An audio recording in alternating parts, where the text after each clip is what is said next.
Good morning guys! So ito na, dumating nga yung box ng ating mga bottles.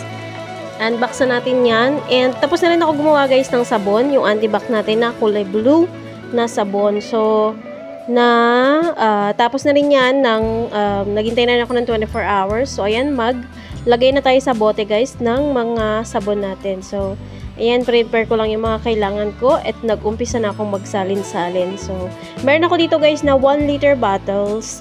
Tsaka meron din ako ng 500 ml bottles. So, ayan. More than 24 hours nga pala yung paghihintay ko bago ko yan isinarin kasi medyo naging busy ako this last few days. So, mga 48 hours ako naghintay dyan instead na 24. So, ayan, napakaganda ng ating consistency guys. Napakalapot nito. Hindi kayo mabibigo dyan kapag gumamit kayo nitong sabon na ginawa ko. Ayan.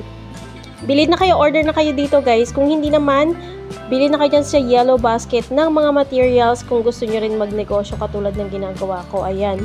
So, at nga pala, yung stickers, nagkamali ako ng bili ng stickers. Wala akong sticker na anti-bac. So, hindi ko pa yan malalagyan ng sticker today. Kaya naman, nag-order ulit ako ng bago. Kasi yung ibang mga scent ay hindi ko pa ginagawa. Kaya, i-standby muna natin yung mga stickers na nabili ko. Kaya bibili ako ng bago. Kasi guys, wala pa akong sariling printer. So, pag meron ako sariling printer, ayan, mas makakatipid na ako. Pero konti lang, pakunti-kunti lang, one at a time lang tayo ng pundar guys. Pasasaan pa aabot din tayo sa mga pangangailangan natin. Mabibili rin natin yan. So, ayan guys, i-cover na natin itong mga sabon natin guys. Tingnan nyo naman. Ang ganda ng pagkakagawa. Mabango to, pero I'm sure kapag nagugas kayo ng plato, hindi naman maiiwan yung amoy dyan sa plato nyo. So, don't worry. Yung mga nag-aalala dyan na sobrang bango, baka maiwan naman ang amoy sa plato na don't worry, nasa so yun guys, ganun lang magsara, meron kang corresponding na takip para sa bawat sizes yan sa mga so kailangan magkiklik yung takip para ma-sure mo talagang nakalock siya at hindi siya matatapon. Kung sakasakaling ipapa-ship mo to, hindi siya matatapon sa biyahe or sa shipment. Ayan, kailangan masigurado natin na nakalock. So ayan, punong-puno yan guys, para hindi talaga lugi ang mga customers natin. Ayan, bongga-bongga, diba? Sulit na sulit.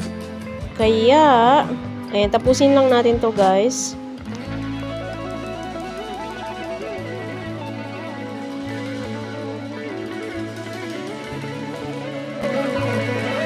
So, ayan guys, nandyan na lahat sa Yellow Basket ang mga kailangan nyo para sa paggawa ng sabon para maumpisan nyo yung negosyo.